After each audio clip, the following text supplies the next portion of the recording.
ಕಾಂಗ್ರೆಸ್ ಕಚೇರಿಗೆ ನುಗ್ಗಲು ಯತ್ನಿಸಿದ ಬಿಜೆಪಿ ಯುವ ಕಾರ್ಯಕರ್ತರು ಮುತ್ತಿಗೆಯನ್ನ ಹಾಕಲು ಯತ್ನಿಸಿದ್ದಾರೆ. ಅವರ ಕಾರ್ಯಕರ್ತರೇನಿದ್ದಾರೆ ಆ ಕಾರ್ಯಕರ್ತರನ್ನ ಪೊಲೀಸರು ಬಂಧಿಸಿದ್ದಾರೆ. ಕಾಂಗ್ರೆಸ್ ಕಚೇರಿಗೆ ನುಗ್ಗಲು ಬಿಜೆಪಿ ಯುವ ಕಾರ್ಯಕರ್ತರು ಯತ್ನಿಸಿದ್ದಾರೆ.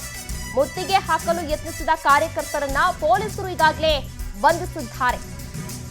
ಕಾಂಗ್ರೆಸ್ ಕಚೇರಿ ಮುಂಭಾಗ ಇರುವಂತಹ ಬ್ಯಾನರ್ ಅನ್ನ ಹರಿದು ಘೋಷಣೆಯನ್ನ ಕೂಗಲಾಗಿದೆ. ಇದ್ದಕ್ಕಿದ್ದಂತೆ ಕಾಂಗ್ರೆಸ್ ಕಚೇರಿಗೆ ಮುತ್ತಿಗೆಯನ್ನ ಹಾಕಿದ್ದಾರೆ ಬಿಜೆಪಿ ಕಾರ್ಯಕರ್ತರು. ಬಿಜೆಪಿ ಕಚೇರಿಗೆ ಮುತ್ತಿಗೆ ಹಾಕಿದ್ದಕ್ಕೆ ಪ್ರತಿಕ್ರಿಯೆಯನ್ನ ಕೂಡ ನೀಡಲಾಗಿದೆ. ಕಾಂಗ್ರೆಸ್ ಕಾರ್ಯಕರ್ತರು ಈಗಾಗಲೇ ಸಾಕಷ್ಟು ಆಕ್ರೋಶವನ್ನ ಕೂಡ ವ್ಯಕ್ತಪಡಿಸಿದ್ದಾರೆ. ದೃಶ್ಯಾವಳಿಗಳಲ್ಲಿ ನೀವು ಕೂಡ ಇದೀಗ ಗಮನಿಸ್ತಾ ಇರಬಹುದು. ಒಂದು ಕಡೆ ನೀಟ್ ಪ್ರಶ್ನೆ ಪತ್ರಿಕೆ ಸೋರಿಕೆ ವಿಚಾರಕ್ಕೆ ಸಂಬಂಧಪಟ್ಟಂತೆ ದೆಹಲಿಯ ಜಂತರ್ ಮಂತರ್ನಲ್ಲಿ ಜೆನ್ಸಿಗಳಿಂದ ಪ್ರೊಟೆಸ್ಟ್ ಅನ್ನ ಮಾಡಲಾಗ್ತಾ ಇದ್ರೆ, ಈ ಕರ್ನಾಟಕದಲ್ಲೂ ಕೂಡ ಇದು ಒಂದು ರಾಜಕೀಯ ಸ್ವರೂಪವನ್ನ ಪಡೆದುಕೊಳ್ತಾ ಇದೆ.